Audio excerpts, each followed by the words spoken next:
आप लोगों का काम शुरू हो रहा है।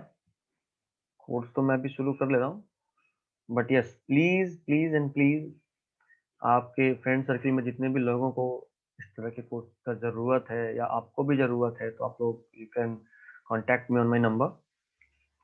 माई नंबर इज,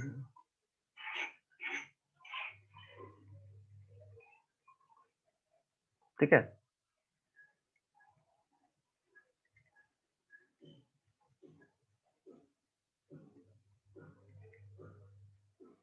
ठीक है।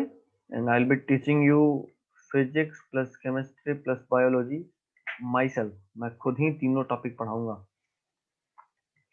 ठीक है। और इनमें से फिजिक्स और बायोलॉजी तो मैं हाईएस्ट लेवल तक भी लेता हूँ ना, 11th 12th एंड टारगेट का भी मैं क्लास लेता हूँ।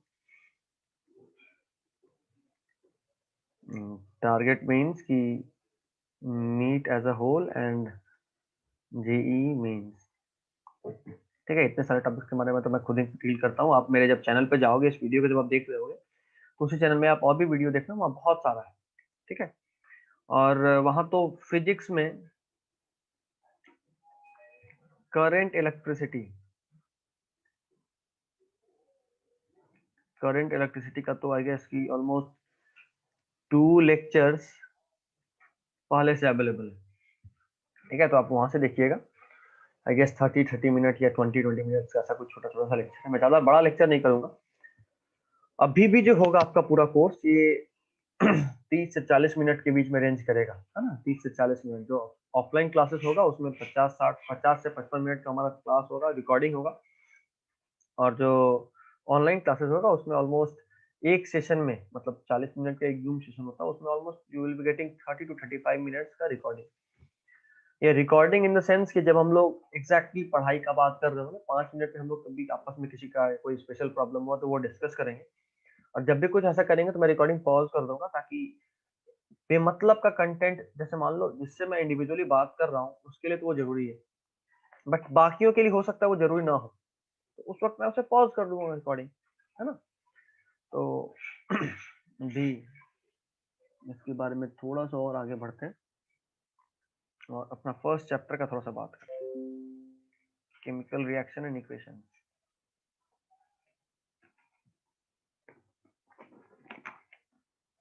चलिए, अभी अपन ज्यादा टाइम वेस्ट ना करते हुए सीधा सीधा सा टॉपिक पे आते हैं। ये मैं एज अ डेमो आपको प्रोवाइड कर रहा हूँ लेक्चर, ठीक है। Chemical reactions and equations. Minded, आप क्लास में जब होंगे तो आप सिर्फ सुनेंगे, समझेंगे, लिखेंगे नहीं, क्योंकि मैं बार बार वापस से बोल रहा हूँ कि लिखना हमारा अभी का काम नहीं है। It is not a part of our classroom study, ठीक है। क्योंकि खासकर हमारा जो कोर्स है, हमें 40 डेज में एज अ होल अपना सिलेबस कंप्लीट करना है। और टाइम जो भी हो हमारे पास, बट उसका मैक्सिमम यूज हम तभी कर सकते हैं जब टाइम और काम के हिसाब से सोच के चले। पहले से हमारा माइंडसेट तैयार होना चाहिए कि हमें सिर्फ समझना है। हम एक बार रीड किए हुए होंगे, और अगर रीड नहीं भी किए होंगे तो क्लास में लिखने का कोशिश तो नहीं करेंगे, नोट्स नहीं बनाएंगे। ये नहीं कि टाइम बचाने के लिए क्लास में लिख रहे हैं तो आप फिर समझ भी नहीं पाओगे, ठीक है। क्योंकि इस बार लगभग लोग ऑलमोस्ट 80% आप मान लो ऐसे हैं जिनका प्रिपरेशन सही नहीं है, ऑलमोस्ट 80%, ठीक है ना। तो उस 80% में आप ना हो, आप सिर्फ उस टॉप के 20% में चले जाओ। टॉप के 20% में जैसे ही जाओगे आपका परसेंटेज 70 से तो ऊपर ही होना है, ठीक है। अगर आप कुछ पढ़े हुए हो तो आपका परसेंटेज 80 से ऊपर चला जाएगा। और अगर आप इस कोर्स को करोगे, अगर आप इस कोर्स को ले रहे हो, तो मैं ज्यादा तो नहीं बोलूंगा, लेकिन हाँ, आप एक्चुअली में जितना ला सकते होते, आप एक्चुअली में जितना ला सकते होते, अगर मान लो आप 80% से एबव वाले बच्चे हो, तो इस कोर्स मतलब इस 40 दिन में मैं 5 से 10% तक आपका परसेंटेज इंक्रीज करा सकता हूँ। मतलब अगर आप 80% वाले हो तो मैं उसको हाईएस्ट एज अ होल 90 पे ले जा सकता हूँ। अगर आप 70% वाले हो तो ऑलमोस्ट 15 से 20% तक का आपका इंक्रीज होगा। आप पहले से कितना हो उससे डिपेंड करता है। और अगर आप 90% वाले हो तो 3 से 4% का इंक्रीमेंट होगा। 3-4 95 तो मैं एक्सपेक्ट नहीं करता इतने शॉर्ट टाइम में, बट हाँ 90% अगर आप पहले से रेडी हो 3 से 4% मैं यहाँ पे कर सकता हूँ। और हमारा जो भी सिलेबस का न्यूज होगा वो ऑलमोस्ट 15 डेज पहले तो एग्जाम से खत्म होगा, है ना। 15 डेज एग्जाम से पहले हम लोग अपना सिलेबस को एंड करेंगे और उसके बाद क्लास ऑन डिमांड होगा। क्लास ऑन डिमांड मीन्स कि जिसको जो प्रॉब्लम हुआ आप मुझे मेरे व्हाट्सएप पे मैसेज कर लोगे, मैं जब भी फ्री होऊंगा तो रिप्लाई दे लूंगा, ठीक है। और 3-4 दिन के बाद 15 डेज, लास्ट के 15 डेज की मैं बात कर रहा हूँ, 3 या दिन के बाद या 4 दिन के बाद हम लोग एक क्लास लगाएंगे 1 आवर का।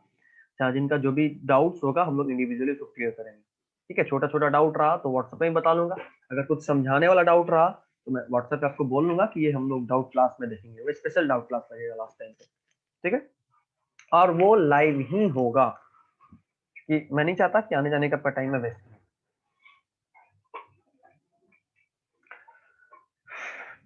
चलो सबसे पहले इस चैप्टर में अब एंटर कर रहे हैं थोड़ा सा, लोग ज्यादा आज नहीं पढ़ेंगे, मुश्किल से 10 से 15 मिनट और देखेंगे जो चैप्टर का एक बेसिक आइडिया हमें लग जाए, ठीक है। क्योंकि आज तो हमने अपने कोर्स के बारे में थोड़ा डिटेल में जाना। और हाँ, ये टॉपिक जो मैं अभी पढ़ा रहा हूँ ये वापस से क्लास में भी बताऊंगा, ये वापस से क्लास में भी बताऊंगा, इसलिए आप इसका टेंशन बिल्कुल मत लीजिएगा कि कुछ प्रॉब्लम हो रहा है, क्योंकि अभी मैं बस आपको एक डेमो दे रहा हूँ। देखो जैसे ही हम लोग इस चैप्टर में एंटर करेंगे सबसे पहले तो हमें एक चीज समझना है, रिएक्शन।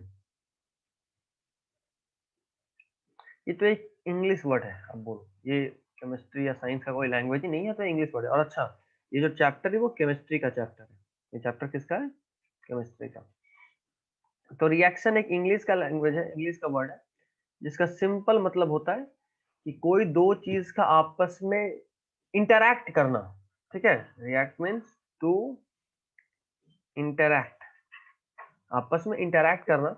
अब भी उस इंटरैक्शन से कुछ नया बन सकता है ना, कुछ इंटरैक्शन से कुछ नया बनता है, टू फॉर्म समथिंग न्यू, कुछ नया बनता है। अब भी ये जो कुछ नया बना है, ये नया दो तरीके का हो सकता है, ये जो कुछ भी नया बना है ये दो तरीके का हो सकता है। आइदर ये जो नया बना है वो रिवर्सिबल हो, ठीक है, और जो नया बना है वो इरिवर्सिबल हो। इरिवर्सिबल मीन्स कि आपने कर्ड को विनेगर से रिएक्ट कराया, ठीक है, कर्ड में आपने विनेगर मिलाया, सॉरी सॉरी कर्ड में लिख रहा हूँ, आपने मिल्क में विनेगर मिलाया और आपका जो बना वो बना कर्ड। अभी देखो मिल्क और विनेगर आपस में रिएक्ट किए, आपस में इंटरैक्ट किए, और जो कुछ नया बना उसका नाम क्या है? कर्ड। अभी क्या आप कर्ड से वापस मिल्क बना सकते हो? नहीं बना सकते। मींस कि अभी आपने जो चेंज कराया है वो कैसा कराया है? इरिवर्सिबल। कैसा कराया है? इरिवर्सिबल, ठीक है। उसी तरह आपके पास एक रबर था, रबर बैंड, आपने उस रबर बैंड को स्ट्रेच किया। क्या किया? स्ट्रेच। स्ट्रेच मतलब ये आपके हाथ का, आपके बॉडी का और एक ऑब्जेक्ट का इंटरेक्शन है। आपने उसे स्ट्रेच किया, खींचा, स्ट्रेच करने से उसका साइज बढ़ गया। अभी मैं वापस से पूछता हूँ, क्या ये चेंज एक रिवर्सिबल चेंज है या इरिवर्सिबल चेंज है? आप सीधा सीधा से बोलोगे सर आप ये जो कर रहे हो ये इरिवर्सिबल नहीं रिवर्सिबल है, क्योंकि जैसे ही आप छोड़ोगे वो वापस से अपने ओरिजिनल पोजीशन में आ जाएगा। तो this is a kind of reversible change, ठीक है। अच्छा, ये तो आपको बड़ा सिंपल सा लग रहा है कि आपने कुछ किया। आप इसको और भी सोच सकते हो कि melting of ice, melting of ice. अभी आप खुद सोच लो ना, आपके पास एक आइस था, आइस बॉल था, आपने उसे बाहर छोड़ दिया, धूप में छोड़ दिया, जाहिर सी बात है वो मेल्ट होकर वाटर में कन्वर्ट हो जाएगा। आपने उस वाटर को उठाया, वापस से किसी फ्रिज के कंटेनर में आपने डाल दिया, कूलिंग वाले में, आइस बॉक्स में। जैसे ही आपने आइस बॉक्स में डाला वापस से वो आइस में कन्वर्ट हो गया। तो this change is physical change. ये चेंज कैसा है? Physical change. अभी देखो ये रिवर्सिबल और इरिवर्सिबल पे जैसे हम लोग बात कर रहे हैं, इस पे बात करने में ना ये दो तरह से हमने इसे वापस और डिवाइड किया है।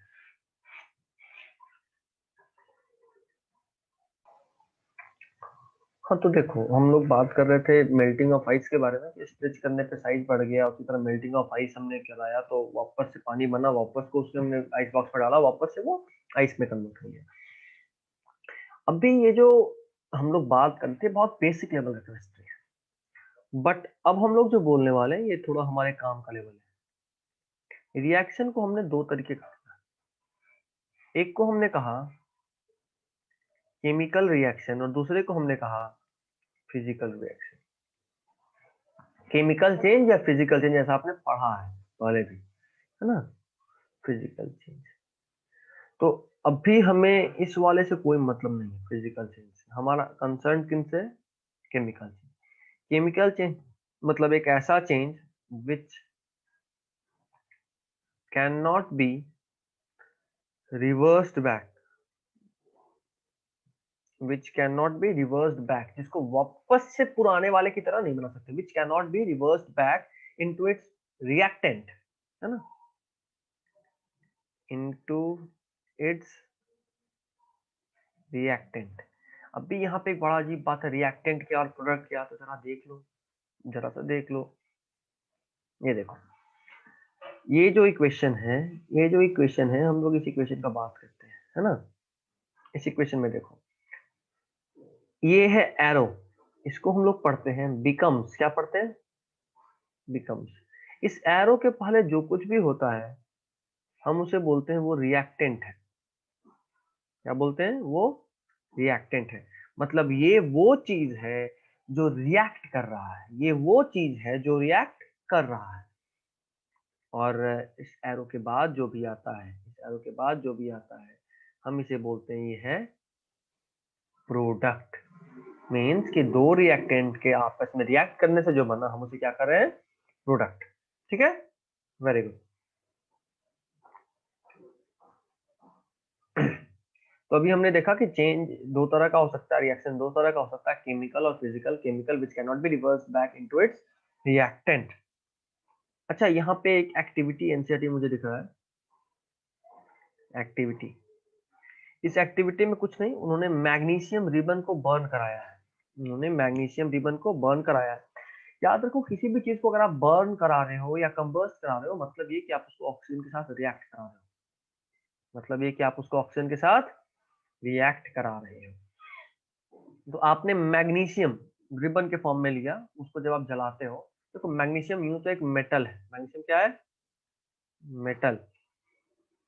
और मैग्नीशियम जो मेटल है ना, ये मेटल ऑक्सीजन के साथ जब रिएक्ट करता है तो बहुत ज्यादा लाइट के साथ बर्न करता है, तो बहुत ब्राइट लाइट होता है। ठीक है, जब आप उसे रिएक्ट कराते हो, रिएक्ट मतलब जब वो कंबस्ट करता है या बर्न करता है, burning is a kind of chemical reaction, combustion is a kind of chemical reaction, ये दिमाग में रखना। ठीक है, तो जब आप मैग्नीशियम को बर्न करा रहे होते हो तो यूं समझो कि मैग्नीशियम में जो रिबन था ना अपना, मैग्नीशियम रिबन, ये ऑक्सीजन के साथ रिएक्ट करता है और बनाता है मैग्नीशियम ऑक्साइड। ठीक है, क्या बनाता है, मैग्नीशियम ऑक्साइड। अभी आपको दिमाग में रखना है कि देखो Mg का जब आप आयनिक फॉर्म लेते हो तो Mg2+ होता है।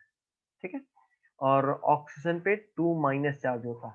जब आप इसको क्रिस क्रॉस करके लिखोगे तो मैग्नीशियम और ये जो अब सॉरी सॉरी, ये जो चार्जेस है, ये जो आयनिक पे चार्ज, ये दोनों आपस में खुद को कैंसिल आउट करेगा, और कैंसिल आउट करने के बाद जो बनेगा वो बनेगा MgO। ठीक है, देखो एक बात और मैं एग्जांपल देख से समझा लेता हूँ यहीं पे, कि जब भी आप केमिकल रिएक्शन में केमिकल फॉर्मूला लिख रहे हो तो कैपिटल स्मॉल का बहुत ध्यान रखना। जैसे देख लो, ये है कार्बन और ये ऑक्सीजन, इसको आप बोलते हो कार्बन मोनोऑक्साइड। क्या बोलते हो, कार्बन मोनोऑक्साइड। बट अगर आप इसको ऐसे ले लेते हो, ये भी कार्बन है, ये देखो यहाँ भी सी, यहाँ भी हो, यहाँ भी सी, यहाँ भी हो, बट यहाँ वो कैपिटल है, यहाँ वो स्मॉल है, इसका नाम होता है कोबाल्ट। तो कैपिटल स्मॉल का बहुत ध्यान रखिएगा, या यूं सिंपल फॉर्म में बोलूं तो किसी भी एलिमेंट का नाम का पहला लेटर को हम कैपिटल में ही लिखते हैं, किसी भी एलिमेंट के नाम के पहले लेटर को हम कैपिटल में लिखते हैं। यहाँ पे सी कार्बन है और ओ ऑक्सीजन है, दोनों कैपिटल में है। यहाँ पे कोबाल्ट सिर्फ एक ही एलिमेंट है, कोबाल्ट, तो उसका पहला लेटर दैट इज सी, वही शायद कैपिटल होगा, वो कैपिटल नहीं होगा। खैर ये इसका आपको काम नहीं था, बस आप इतना दिमाग में रखिए कि कैपिटल स्मॉल का हमको ध्यान रखना होता है, ये कंपलसरी है हमारे केमिस्ट्री के लैंग्वेज के लिए। ठीक है, तो अभी ये मैग्नीशियम ऑक्साइड बन गया। अभी देखो इसमें हमें जब ये बर्न हो रहा होता है तो ये एक सिल्वरी एश के फॉर्म में निकलता है। जो मैग्नीशियम ऑक्साइड है कैसा होता है, सिल्वरी एश, सिल्वर कलर का राख की तरह। और जब ये रिएक्शन हो रहा होता है तो you will be getting very bright light. ठीक है, बहुत ब्राइट लाइट, जैसा फुलझड़ी जलता है ना वैसे जलता है ये, बिल्कुल फुलझड़ी की तरह। मैंने जलाया है मैग्नीशियम रिबन को, मैंने बर्न किया और मैंने देखा है कि बिल्कुल फुलझड़ी की तरह जलता है। जैसे ही आप मैग्नीशियम रिबन को थोड़ा देर तक गर्म करेंगे, मीन्स ऐसा नहीं कि आपने कैंडल जलाया उसके सामने एक मैग्नीशियम रिबन रखा और आपने कैंडल यहाँ जला लिया, तो ऐसा नहीं है तुरंत जल जाएगा, नहीं नहीं ऐसा नहीं। इसे थोड़ा देर तक गर्म करना पड़ेगा, ऑलमोस्ट 5-6 मिनट्स के बाद ये जलना शुरू होगा। 5-6 में ज्यादा बोल रहा हूँ, 3-4 तो एटलीस्ट लेगा। 3-4 मिनट के बाद ये जलना शुरू होगा और बहुत ब्राइट लाइट देगा, बहुत ब्राइट लाइट, मतलब आप अपना नजर उस पर टिका नहीं पाओगे जहां जल रहा होगा, इतना ब्राइट लाइट देगा। ठीक है, तो हमेशा ही ये बात ध्यान रखिएगा। ठीक है, चलिए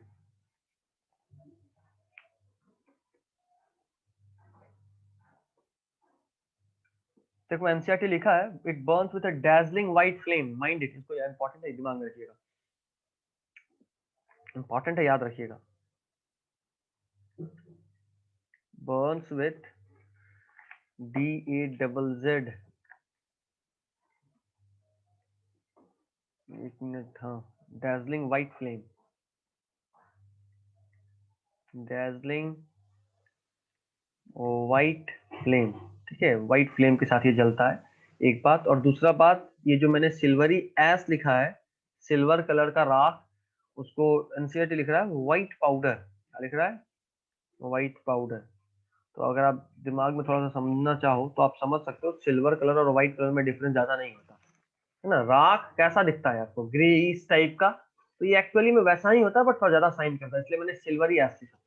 बट आप अपने दिमाग में लिखोगे कि एनसीईआरटी ने अगर इसे व्हाइट पाउडर लिख दिया तो आप भी इसे व्हाइट पाउडर ही लिखोगे। ठीक है, मैग्नीशियम ऑक्साइड बनता है, reaction between magnesium and oxygen present in air, very good. चलो अभी एक और एक्टिविटी लिया है, जिंक ग्रैन्यूल्स को हाइड्रोक्लोरिक एसिड के साथ रिएक्ट कराया है ना इसने, और सल्फ्यूरिक एसिड, अच्छा हाइड्रोक्लोरिक या सल्फ्यूरिक एसिड के साथ। और पूछ रहा है, do you observe anything happening around the zinc granules, touch the conical flask with or test tube, is there any change in the temperature? Okay, चलो देखो, देखो मैं बता रहा हूँ, एनसीईआरटी पेज नंबर 2 पे एक्टिविटी 1.3 जो दिया हुआ है उसे ओपन कर दो, वीडियो को पॉज कर दो और ओपन कर लो, पेज नंबर 2 एक्टिविटी 1.3। ओके,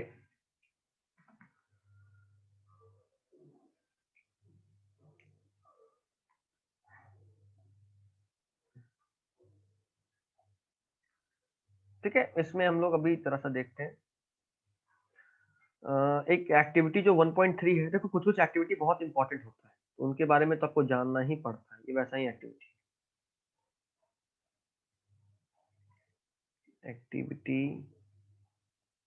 1.3।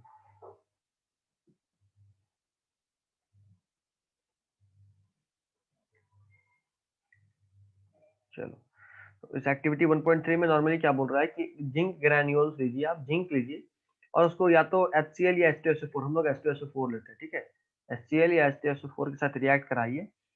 और पूछ रहा है कि जब आप इस रिएक्शन को कराएंगे तो आप जिंक के आसपास क्या देखेंगे, क्या बनता हुआ देखेंगे। और दूसरा पूछ रहा है कि जिस कोनिकल ट्यूब में, जैसे मान लो आपने एक कोनिकल फ्लास्क उठाया ऐसा, ठीक है, आपने इसका माउथ एक कॉर्क से बंद कर दिया है और यहाँ पे आपने मान लो पहले से H2SO4 रखा हुआ था, ठीक है, क्या रखा था आपने, H2SO4, और उसमें आपने बड़ी चालाकी से कुछ जिंक का पार्टिकल डाल दिया, जिंक ग्रैन्यूल। ठीक है, ये सब क्या है आपका, जिंक ग्रैन्यूल। तो पूछ रहा है कि इसमें जिंक ग्रैन्यूल्स के आसपास आपको क्या दिखेगा। है ना। और दूसरा कि आप इस फ्लैस्क को छूइए, ये है फ्लैस्क, कि आपको कुछ टेम्परेचर चेंज भी मिल रहा है देखने को। ठीक, आप जरा सा फिगर 1.2 भी देखते चलना साथ में, फिगर 1.2 पेज नंबर 2 पे ही। देखो मैं आपको एक चीज और यहाँ दिखाता हूँ, कितना इंपॉर्टेंट है यहाँ पे एक चीज। अगर आप उस डायग्राम को देख रहे होगे तो आप यहाँ पे ये भी नोटिस कर रहे होगे कि यहाँ पे एक पाइप निकाला हुआ है ऐसा।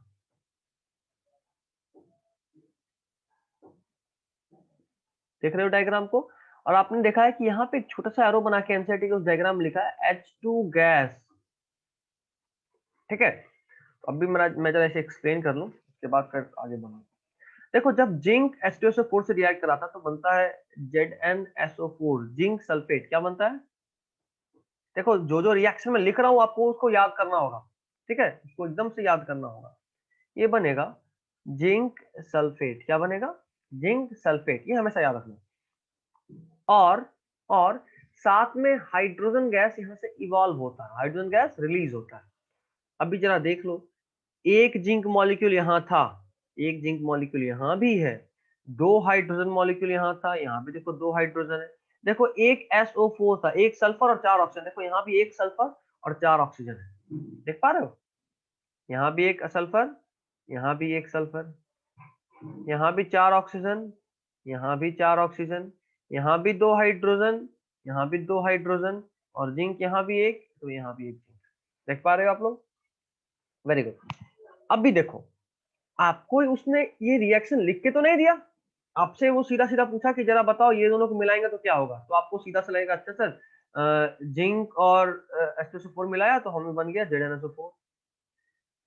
और बड़ी चालाकी से उसने डायग्राम में ये चीज छुपा दिया कि यहाँ पे हाइड्रोजन गैस भी इवॉल्व होता है। तो अभी आपको समझ में आ रहा होगा डायग्राम्स का भी कितना इंपॉर्टेंस है। तो देखो यहाँ पे उसने दो क्वेश्चन किया था, जिंक ग्रैन्यूल्स, यहाँ जो हमने जिंक ग्रैन्यूल्स लिया है ये वाला, इधर देखो, ये चाहे ये हो जाए या फिर आप इसका बात कर लो या इसका बात कर लो या इसका बात कर लो, डायग्राम में देखना इन सारे जिंक ग्रैन्यूल्स के आसपास आपको क्या दिखेगा? तो आप यहाँ देखोगे कि bubbles are arising, bubbles are arising around the zinc granules.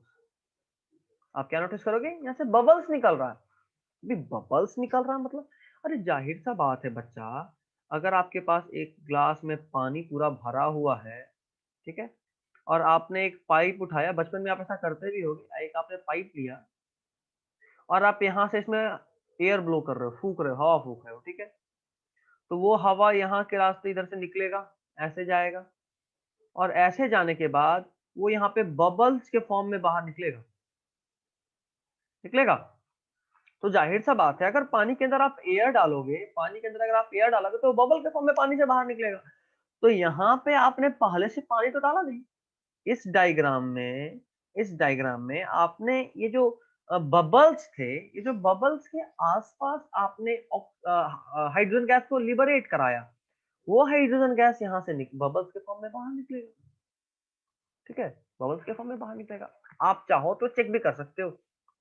देखो यहाँ से जो हाइड्रोजन गैस निकल रहा होगा, हाइड्रोजन गैस निकल रहा होगा, आप यहाँ पे एक फायर जला दो मैच स्टिक से या लाइटर से, और जैसे ही आप एक बर्निंग मैच स्टिक को यहाँ पे लेके आओगे, you will see a popping sound, है ना, popping, popping, pop pop, popping जो होता है ना, ये एकदम पट की तरह से आवाज करेगा, पट पट पट पट करके इस तरह से वो बर्न करेगा, है ना। जैसे कि आप मान लो, जैसे कोई आप स्पार्कलर को जलाते हो, छुरछुरी जब आप जला रहे हो तो स्पार्कल्स को, तो आवाज कैसा करता है? वो कुछ वैसा ही करेगा आवाज, ठीक है। एक बात तो ये, और दूसरा कि जब आप इसे टच करोगे तो ये एक एक्सोथर्मिक रिएक्शन होता है। कैसा रिएक्शन होता है? एक्सोथर्मिक। देखो रिएक्शन दो तरह का होता है। अगर रिएक्शन होने के बाद उस ग्रैन्यूल का टेम्परेचर या उस फ्लास्क का या टेस्ट ट्यूब का टेम्परेचर अगर इंक्रीज कर रहा है तो आप बोलोगे कि उसमें हीट लिबरेट हुआ है। क्या बोलोगे? Heat liberate. अच्छे लैंग्वेज में, इजी लैंग्वेज में बोलो तो हीट रिलीज हुआ है। और अगर हीट रिलीज हुआ तो जाहिर सा बात है आसपास का सराउंडिंग गर्म हो जाएगा, ठीक है। तो यहाँ पे हीट रिलीज हुआ है तो ये एक्सोथर्मिक है। एक और टाइप जो होता है उसको हम बोलते हैं एंडोथर्मिक। क्या बोलते हैं? एंडोथर्मिक। यहाँ पे कोई भी जो रिएक्शन होता है उसको हमें हीट देना होता है। जैसे मान लो आपके पास था एक आइस, आइस को आपने सराउंडिंग में छोड़ दिया तो आइस हीट एब्जॉर्ब किया, आइस हीट को क्या किया, एब्जॉर्ब किया और वाटर में कन्वर्ट हुआ। तो ये भले ही एक फिजिकल रिएक्शन हो, भले ही एक रिवर्सिबल रिएक्शन हो, बट रिएक्शन तो है। और ये रिएक्शन कैसा है, तो ये इंडोथर्मिक रिएक्शन। कैसे पता भाई, तो आप देख लो ना, आइस जैसे मान लो आपके हाथ पे आपने आइस रखा, आपके हाथ पे आइस रखोगे तो आइस मेल्ट करेगा और आपको ठंडा महसूस होगा। क्यों ठंडा महसूस होगा, क्योंकि आपका बॉडी का जो टेम्परेचर है आइस उससे हीट एब्जॉर्ब कर रहा है, हीट खींच रहा है। तो आइस जैसे ही उससे हीट खींच रहा है तो आपको तो ठंड महसूस होगा, क्योंकि आपके बॉडी से हीट खींचा जा रहा है। ठीक है, तो इसको बोलते हैं इंडोथर्मिक। अच्छा, उसी तरह आप कुछ गर्म चीज को रख दो तो हीट उस ऑब्जेक्ट से आपके बॉडी में जाएगा तो आपको गर्म लगेगा, तो ये एक्सोथर्मिक रिएक्शन है। ठीक है, जैसे गर्म पानी ही आप रख लो ना, रख देना, किसी भी चीज को गर्म को रखोगे तो ठंडा होगा, ठंडा होगा। और ये जो ठंडा होगा ये रिएक्शन है, इंटरैक्शन है। ठीक है, केमिकल नहीं कहेंगे, रिएक्शन है, फिजिकल है, क्योंकि वापस आप गर्म कर सकते हो, बट रिएक्शन या इंटरैक्शन तो है ही ना। ठीक है, अभी एक और चीज यहाँ पे बस लास्ट टॉपिक आज के लिए देख लेते हैं, जिसको आप बोलते हो characteristics of chemical reaction.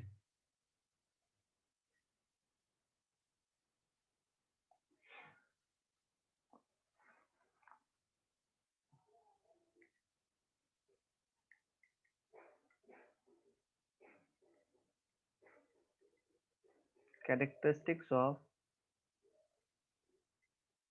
Chemical reaction.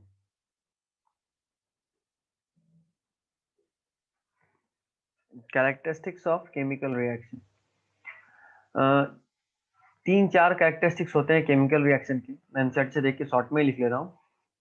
Change in colour, change in state, evolution of gas and change in temperature. चलो ठीक है, first is change in colour, है ना, बॉडी का कलर चेंज होगा। दूसरा चेंज इन स्टेट, स्टेट मतलब पहले सॉलिड था अब गैस हो गया, पहले लिक्विड था अभी गैस हो गया, इस तरह। और इरिवर्सिबल, माइंडेड, इरिवर्सिबल होना चाहिए, इरिवर्सिबल, फिजिकल नहीं होता कोई केमिकल रिएक्शन, इरिवर्सिबल नहीं होता।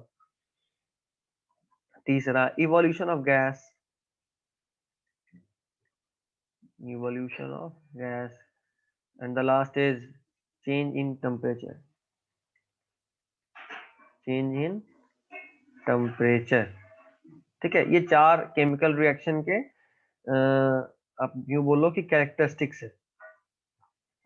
ठीक है, चेंज इन कलर मतलब कलर का चेंज हो जाना। जैसे मान लो आपने कॉपर सल्फेट लिया, उसको आयरन के साथ रिएक्ट कराया तो बन गया आयरन सल्फेट या ferrous sulphate.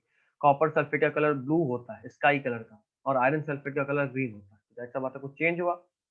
Change in state मतलब मान लो आपके पास एक नैप्थलीन बॉल्स था, आपने उसे छोड़ दिया यूं ही। नैप्थलीन बॉल्स, नैप्थलीन बॉल समझते हो, नैप्थलीन बॉल। आप ऐसे सोच सकते हो कि जब हम लोग मान लो अभी ठंड का दिन आया हुआ है, ठंड के दिन के बाद फिर गर्मी आएगा तो हम लोग ठंड के सारे कपड़े को अंदर रख देंगे और गर्मी का कपड़ा निकाल लेंगे। तो जब हम वो रख रहे होते हैं तो हम लोग एक गोली वहां रखते हैं, टैबलेट टाइप का स्फेरिकल बॉल्स, जिसको हम बोलते हैं फिनाइल का गोली हिंदी में। ठीक है, फिनाइल। तो ये जो फिनाइल का गोली है उसको हम लोग इंग्लिश में नैप्थलीन बॉल्स बोल रहे होते हैं। तो जब आप इसको छोड़ दोगे या फिर कुछ समय बाद आप यूं भी देखते हो कि वो खत्म हो जाता है।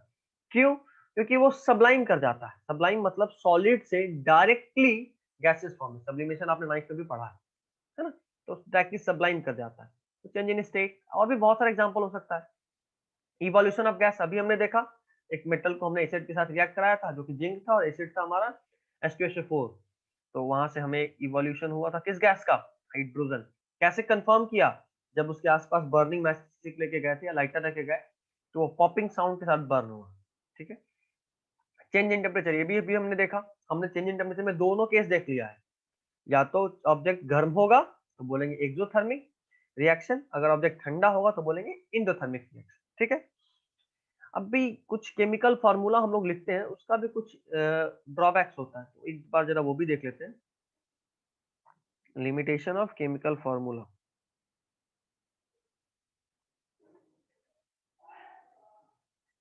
Limitation of chemical formula. 3-4 line और है, बस देख लो। फर्स्ट इज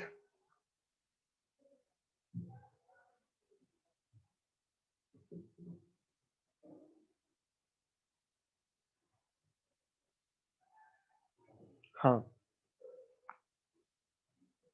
सबसे पहला चीज कि इसमें रेट ऑफ रिएक्शन आपको पता नहीं चलता। क्या पता नहीं चलता है? Rate of reaction. Chemical formula नहीं, केमिकल इक्वेशन बहुत और अच्छा है। वैसे हम लोग केमिकल इक्वेशन तो अगले क्लास में देखते हैं, बट चलो लिमिटेशन ज्यादा पूछता है तो पहले मैंने पहले मार्क करके रखा है उससे, तो पहले ही बता लेता हूँ। रेट ऑफ रिएक्शन, इसे ये मैं रिएक्शन लिखा हूँ, ठीक है, रिएक्शन, ठीक है। रेट ऑफ रिएक्शन में पता नहीं चलता। दूसरा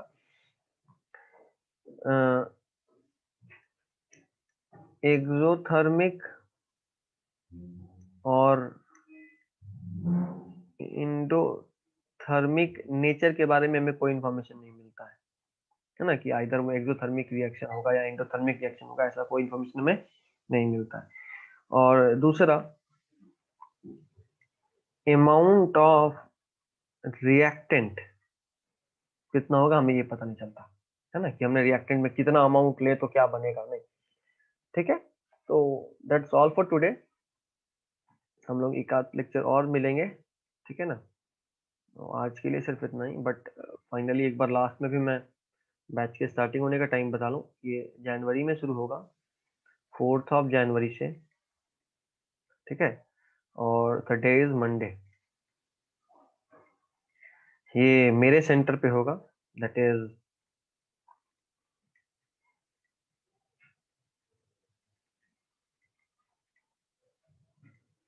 ये जो सेंटर है ये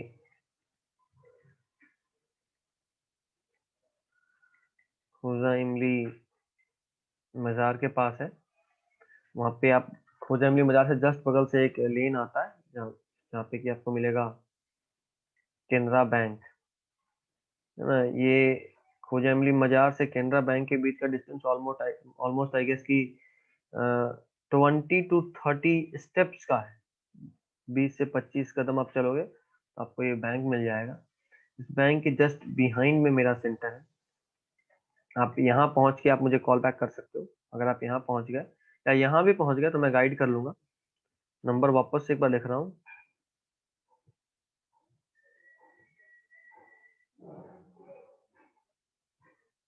ठीक है ना। और जो लोग स्पेशली ज्ञानी से, उन्हें मैं बता लूं कि ये जो सेंटर है ज्ञानी से almost 5 to 7 minutes of walking distance पे है,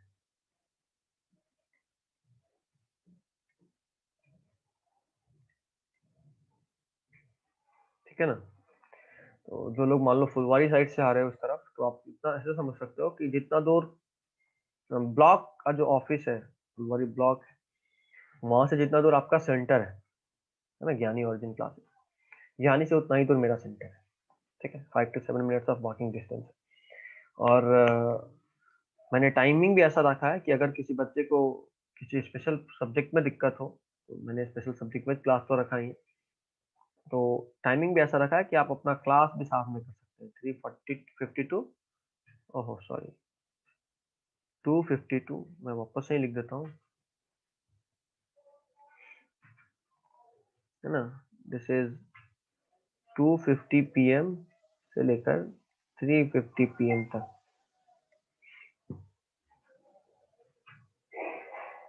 ठीक है ना।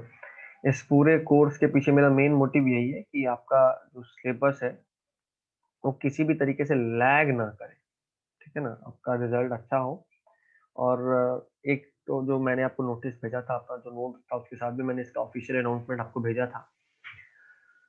तो आपको दिमाग में ये भी बात रखना है कि आप अपना सेंटर लीव करके मेरे सेंटर को ज्वाइन नहीं कर सकते। अगर आपको मेरा सेंटर ज्वाइन करना है और आप अगर इन सब जगह से आपको खुद ही ज्वाइन करना है, तो आपको दोनों को साथ में करना होगा। और हाँ, मैं अपनी तरफ से एज अ सपोर्ट आपको स्पेशल डिस्काउंट दूंगा। ओके ना। जो फी है उसमें से मैं कुछ रिडक्शन आपको करके दूंगा, बट ये ऐसे ही नहीं होगा, आपको क्लास भी साथ में कंटिन्यू करना होगा। अगर आप उसको छोड़कर मेरे पास आओगे तो I will not allow you, ठीक है ना। और टाइम मैंने ऐसा ही रखा है ताकि आप दोनों क्लास को साथ में कर पाओ। ओके ओके, चलिए आज के लिए सिर्फ इतना ही। अगली बार जब भी मिलेंगे तो हम लोग डिटेल में इसके बारे में जानेंगे। और एक बात और ये भी दिमाग में रखेंगे कि